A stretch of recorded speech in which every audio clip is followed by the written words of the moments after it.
नमस्कार दोस्तों, DN academy में आप सबका स्वागत है। मैं रंजित कुमार। आज ऐसे एक विषय पर हम लोग डिस्कस करने वाले हैं, चर्चा करने वाले हैं, समझने वाले हैं जो हमारे भारत देश के लिए बहुत ज़रूरी है। क्या ऐसा सच में हो रहा है? और अगर ऐसा हो रहा है तो बहुत प्रॉब्लम होने वाला है, ठीक है। बट ऐसा क्यों हो रहा है ये भी सोचने वाली बात है। तो हर चीज़ को एक से एक डॉट को कनेक्ट करके समझाएंगे, समझिएगा, ठीक है। हम ऐसा इसलिए लिखे हैं, क्या बांग्लादेश के तरह ही भारत का तख्ता पलट की तैयारी कर रहा है अमेरिका? ये हेडिंग देख के ही आप लोगों के दिमाग में आया होगा, क्या सर पगला उगला गए हैं क्या?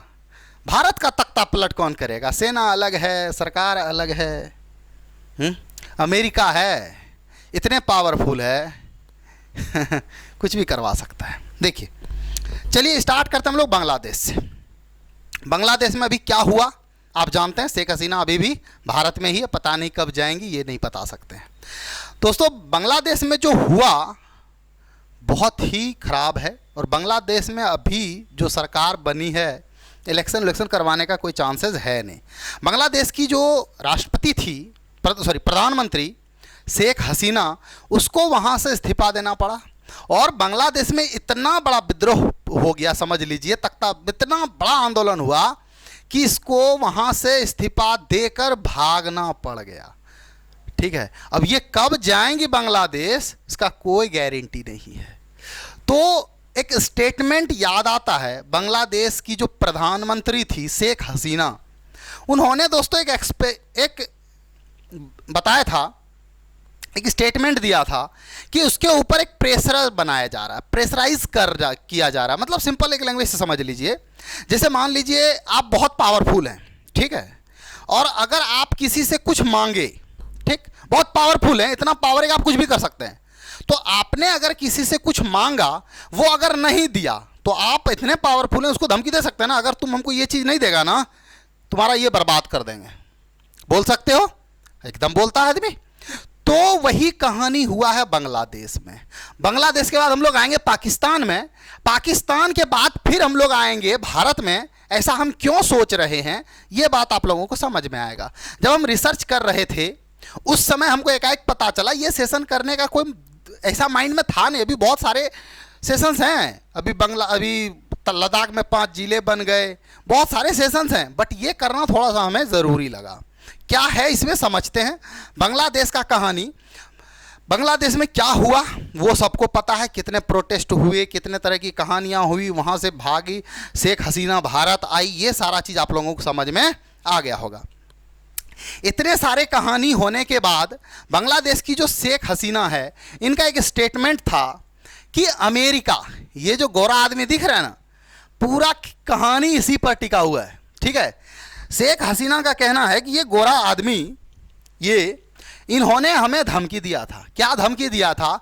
कि हमको एक बंदरगाह दे दो, नहीं तो तुमको सत्ता से हटा देंगे।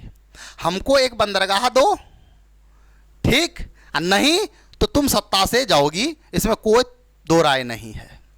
समझ रहे हैं बात? अब ये स्टेटमेंट इतना खतरनाक था।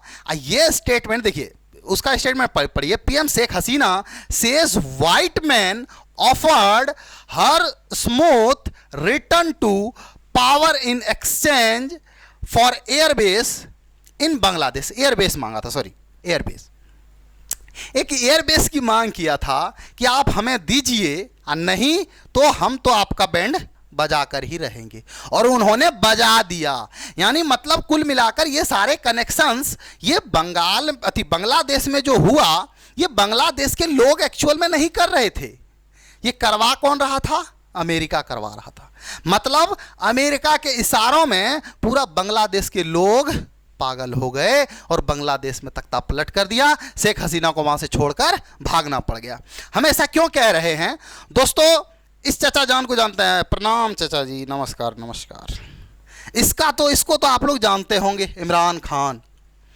इन्होंने भी यही एलिगेशन लगाया था इसी गोरे आदमी के ऊपर कि हमें भी ये धमकी दिया है। धमकी इसको क्यों मिला था? इसको धमकी मिलने का साफ साफ कारण था, 2.5 साल से रसिया और यूक्रेन का युद्ध चल रहा है। जब भारत ने बोला था कि हम रसिया से तेल खरीदेंगे, परचेज करेंगे, तो इसने भी अपना एक स्टैंड लिया था कि हम भी रसिया से तेल खरीदेंगे।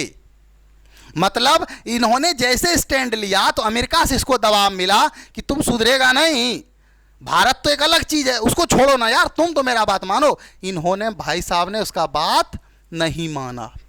जब नहीं माना तो ऐसा प्रेशर क्रिएट हुआ, पाकिस्तान का वो हालत हुआ कि पाकिस्तान से भाई साहब का सत्ता तो गया, जेल में भी है, अभी एक्सेशन भी किए थे, चांसलर बनने के लिए इन्होंने अप्लाई भी किया ऑक्सफोर्ड यूनिवर्सिटी में। दूसरा चीज, इसका पार्टी का रद्द कर दिया, पार्टी का नामो निशान खत्म कर दिया। अब ये पावर है अमेरिका का। आप लोग को लग रहा होगा कि सर क्या आप अमेरिका का बड़ाई कर रहे हैं भारत में रह के? दोस्तों आ रहे हैं, हम लोग वहां पर भी आ रहे हैं। तो इनका भी स्टेटमेंट और शेख हसीना का स्टेटमेंट, दोनों का साथियों स्टेटमेंट क्या था? सेम था। कि इस गोरे आदमी का एक स्टेटमेंट था, अगर आप हमें जो चाहिए आप अगर हमें देने के लिए तैयार हैं तो ठीक है, नहीं तो आपको बर्बाद करने के लिए हम तैयार हैं। जो दो देश को अमेरिका पाकिस्तान को और बांग्लादेश को निपटा चुका है। अब हम लोग धीरे धीरे आते हैं अपने मुद्दे पर, हम लोगों की क्या कहानी है, ठीक है। इसलिए यहां पर देखिए, अभी आप लोगों को पता होगा कि कश्मीर में, जम्मू कश्मीर में इलेक्शंस हैं। इलेक्शंस के डेट घोषित कर दिए गए हैं, कब कब वहां पर फेज 1 क्या क्या है। फेज 1 का इलेक्शन है 20 तारीख, ठीक है, और 20 तारीख 27, ठीक है, और फिर 28 है और 30 है, फिर फेज 2 है 29, फिर ये सब डेट यहाँ पर दिया, आप लोग देख लीजिएगा, हम इसको टेलीग्राम में अपलोड कर देंगे, ठीक है। ये अभी कहाँ पर इलेक्शन है? कश्मीर में। अब ये जो कश्मीर का जम्मू कश्मीर का जो इलेक्शन का ये शेड्यूल आ चुका है, अब यहीं से मुद्दा हम लोगों का कनेक्ट होता है। कैसे कनेक्ट होता है, एक बात समझिएगा। भारत में जो सरकार है पूर्ण बहुमत की सरकार नहीं है, पहला पॉइंट। दूसरा पॉइंट, भारत जब से रसिया और यूक्रेन का युद्ध शुरू हुआ है तब से अपने स्टेटमेंट पर अड़िग था कि हम किसी का साथ नहीं है, हम रसिया से तेल खरीद रहे हैं। तेल खरीदने का कारण यही है कि औरों देश को भी तेल सस्ता मिल रहा है, और मतलब समझ जाए कि महंगाई अस्थिरता बना हुआ है, ज़्यादा महंगाई नहीं है, हम खरीदेंगे। भारत 2.5 साल से अपना स्टेटमेंट चेंज नहीं किया, ना रूस के लिए ना यूक्रेन के लिए, अपने जगह पर अड़ा रहा, मतलब कोई चेंजेस नहीं किया। फिर आप लोग के दिमाग में क्वेश्चन उठेगा, सर आप कहाँ जम्मू कश्मीर में थे, कहाँ रसिया यूक्रेन चले गए? कनेक्ट कर रहे हैं, चिंता मत करिए, सारा चीज़ बताया जाएगा। जम्मू कश्मीर का असेंबली इलेक्शंस हैं, जम्मू कश्मीर धारा 370 हटा, इलेक्शंस का डेट आया, उसके बाद आइए अब यहाँ पर हम लोग आते हैं। देखिए, रसिया और यूक्रेन को भूलिएगा नहीं, रसिया यूक्रेन में युद्ध था 2.5 साल से। प्रधानमंत्री अपना जो भारत का जो डिप्लोमेट्स थे उसका एकदम गोल क्लियर था, हम जो कर रहे हैं सही कर रहे हैं। क्यों सही था? अब देखिए, हो सकता है हम गलत हों, हमको जो डाटा मिला उस आधार पर हम बता रहे हैं। आप लोग लास्ट में अपना कमेंट राय में, अपना जो राय होगा वो कमेंट बॉक्स में जरूर दीजिएगा प्लीज, ठीक है। अब क्या हुआ, अभी एक न्यूज निकल कर आ रहा है, Omar Abdullah meet US diplomats, calls for relook at a travel advisory and Jammu and Kashmir. अभी कुछ डिप्लोमेट्स, देखिए न्यूज आ रही है, US diplomats meet Omar Abdullah, Jammu Kashmir US diplomats call on Omar Abdullah ex CM. अब यहां समझिएगा कि जो डिप्लोमेट्स थे अमेरिका के, यूएस के, वो कहां गए थे? कश्मीर। किससे मिलने? उमर अब्दुल्ला से। अब इससे क्यों मिला, क्या कारण था मिलने का? कोई तो कारण होगा। फिर दिमाग में आएगा कि सर ये तो कहीं भी मिल सकते हैं, मेरे भी डिप्लोमेट्स जाते हैं विदेश तो किसी से भी मिलते हैं। हाँ मिलते हैं, बहुत अच्छी बात है, मिलते हैं, मिलना भी चाहिए, बहुत अच्छी बात है। बट हमारे जो डिप्लोमेट्स जाते हैं तो उस समय वो वहाँ के राष्ट्रपति से भी मिलते हैं, लीडर ऑफ अपोजिशन से भी मिलते हैं, सारे मंत्री से मिल के आते हैं। ये अकेले भाई साहब यहाँ मिलने गया, मिलने के बाद की कहानी क्या हुई जैसे देखिए यहाँ रिसीव करने के लिए उमर अब्दुल्ला साहब यहाँ हैं, गाड़ी से उतरा और उसको रिसीव किए। रिसीव करने के बाद अंदर गए, अंदर जाने के बाद नाश्ता पानी चल रहा है। अब फिर दिमाग में आप लोगों का आए, सर इसमें क्या बड़ी बात है, ये तो मिल रही है, बहुत अच्छी बात है, मिलना भी चाहिए। भाई साहब ये मिल रहा बढ़िया बात है, लेकिन यहाँ पर जो सोशल मीडिया है ना उसमें खिचड़ी पकना शुरू हो गया है। सोशल मीडिया में क्या खिचड़ी पकना शुरू हो गया, आदमी एक दूसरे को कनेक्ट कर रहे हैं। अभी जो यूएस डिप्लोमेट्स हैं वो किससे मिले थे, उमर अब्दुल्ला से मिले थे। ठीक है, एक और दिखा रहे हैं, ये सारे कमेंट्स हैं जो ट्विटर में चल रहे हैं। ठीक, फिर बात आता है कि उमर अब्दुल्ला यहाँ पर एक स्टेटमेंट दिए कि जो अभी कुछ दिन कश्मीर में कुछ गोलीबारी हो गई थी, जिस वजह से यूएस ने एक एडवाइजरी जारी किया था कि यहाँ पर यूएस के जो आते हैं घूमने के लिए वो यहाँ नहीं जाए। तो उमर अब्दुल्ला ने बोला कि यहाँ पर सारा चीज़ ठीक हो गया है, आप लोग को उसको घूमने के लिए आने दीजिए, ये कहानी ठीक था। ठीक है, ट्रेवल एडवाइजरी जो जारी किया था उसको बोला कि आप चालू कर दीजिए, कोई दिक्कत नहीं है, यहाँ पर सारा चीज़ समेटा गया है। ठीक है, ये कहानी हुआ। अब एक और न्यूज़ देखिए, पंजाब केसरी। देखिए ये कितना सही कितना गलत दोस्तों हमें नहीं पता, बट जो न्यूज़ हमको मिला ये दो ही पेपर मिला, एक पंजाब केसरी में और एक मिला है पार्लियामेंटेरियन में। ठीक है, दो ही में मिला है। ठीक है, ये स्टेटमेंट देखिए, इस स्टेटमेंट में क्या रहा है, अमेरिकी दूतावास ने जब किसान नेताओं को चाय पर बुलाया, समझिएगा। अब भाई साहब अमेरिकी जो थे वो कहां बुलाए, चाय पर बुलाए। किसको, जो किसान के नेता थे, राजेश टिकैत, क्या नाम है जो भी है, ठीक है, उसको कहां पर बुलाए, चाय पर, पहला चीज। दूसरा देखिए, when the US assembly invites farmer leaders for T, यानी चाय के लिए जो फार्मर लीडर थे, किसान के लीडर थे, उसको बुलाए कौन, यूएस डिप्लोमेट्स ने, यानी यूएस असेंबली में। अब सोचिएगा, सोचने की बात यह है, when the US assembly invited farmer leaders for T, चाय पिला रहा है।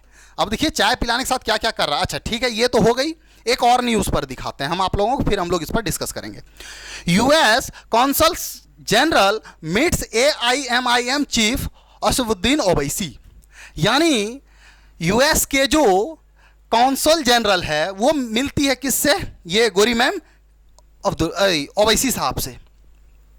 अब इस तीनों चीज़ को कनेक्ट करो, कनेक्ट करना क्या है। अच्छा एक बात बताइए, ये मामला हमारे देश का है, किसान आंदोलन हमारे देश का है, कश्मीर का मुद्दा हमारा देश का है, कश्मीर में इलेक्शन हमारे देश का है, सारा कुछ जब मेरा है तो हम खुद निपटाएंगे ना भाई। अमेरिका को इसमें चाय पिलाने की क्या ज़रूरत है, आपको बिस्किट खिलाने का क्या ज़रूरत है।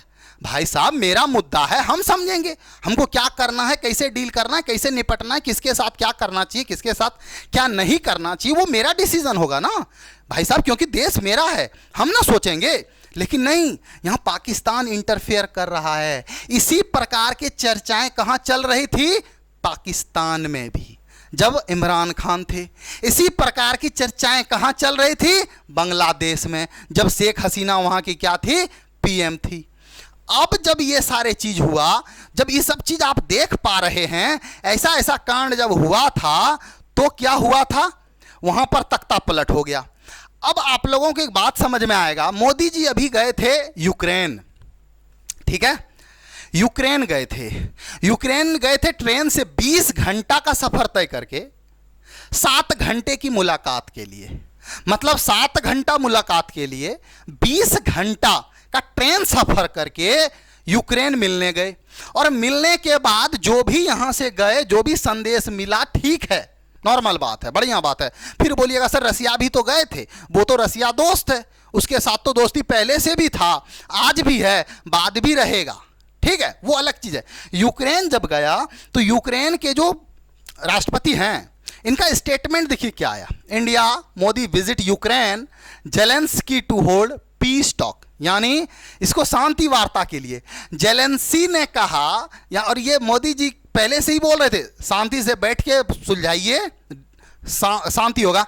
इस बार जेलेंस्की ने क्या बोला है कि जो ये समझौता होगा ना, शांति वार्ता जो होगा ना, ये आप ही करवाइए, यूक्रेन और रसिया का।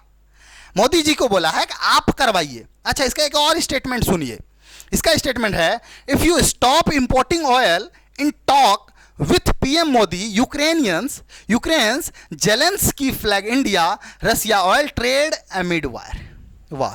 मतलब आप तेल खरीद रहे हैं, उससे रसिया को पैसा मिल रहा है, उसी पैसे से उन्होंने यूक्रेन पर हमला कर रहा है।